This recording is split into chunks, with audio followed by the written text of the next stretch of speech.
I'm Dave Patterson, and this is Charlie Kenzel of Saratoga Tours. And we're here to help you get acquainted with some of the things that the Saratoga History Museum has to offer, and specifically in Congress Park. Welcome to the Italian Gardens. In 1902, Richard Canfield spent over $1 million developing these gardens. In recent years, the Department of Public Works has recreated the statuary behind us. The sundial that you see is original to 1902. When Richard Canfield bought the casino, he endeavored to make it the best casino in the country.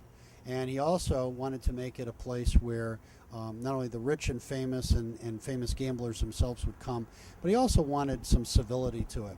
So he had a conversation one day with the president of Harvard College. And the president of Harvard expressed a thought that if he wanted to maybe attract more academic type people to his facility here in Congress Park, he might consider some place where they could stroll, sit, ponder. And as a result of that conversation, these Italian gardens came out of it, including the area behind it, adjacent, which is the statuary called Spit and Spat.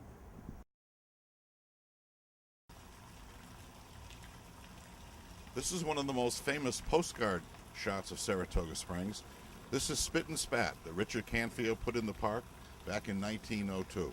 It's part of the beautiful Italian gardens that he set up at the suggestion of the president of Harvard.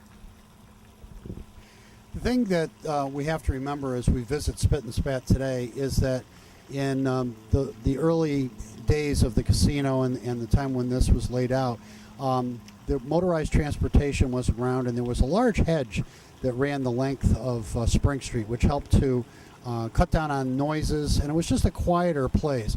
So on a real quiet morning visit to Congress Park, try to let yourself kind of travel back in time and think about how it must have been to just walk and stroll these gardens, maybe sit and contemplate in a much quieter environment in those days.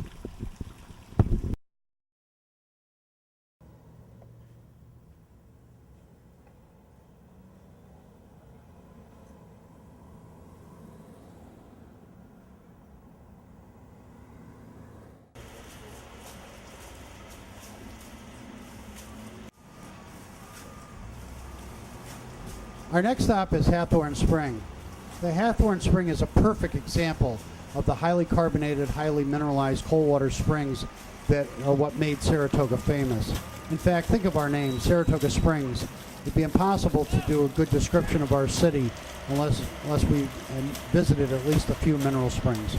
The Hawthorne Spring was discovered in 1866, and it's a very, very good example of the waters that people came for here in Saratoga and drank on a regular basis. In fact, many of our springs were bottled, and some sent as far away as China in the heyday of the 1800s. Saratoga City's slogan is health, history, and horses.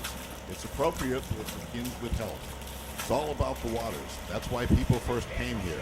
To learn more about how the waters influenced the city and development of Saratoga Springs, come visit the History Museum.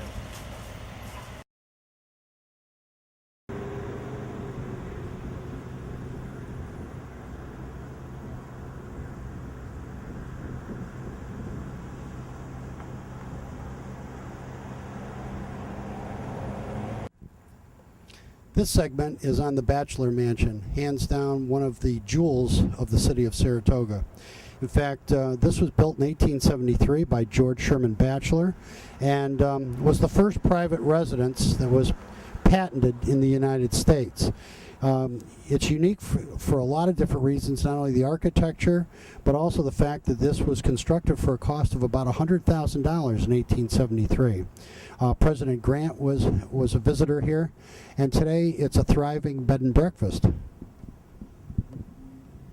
The Saratoga Springs History Museum has several artifacts from the Batcheller Mansion, as well as some of the multi-$1,000 dresses that were worn by Mrs. Batcheller and her daughter.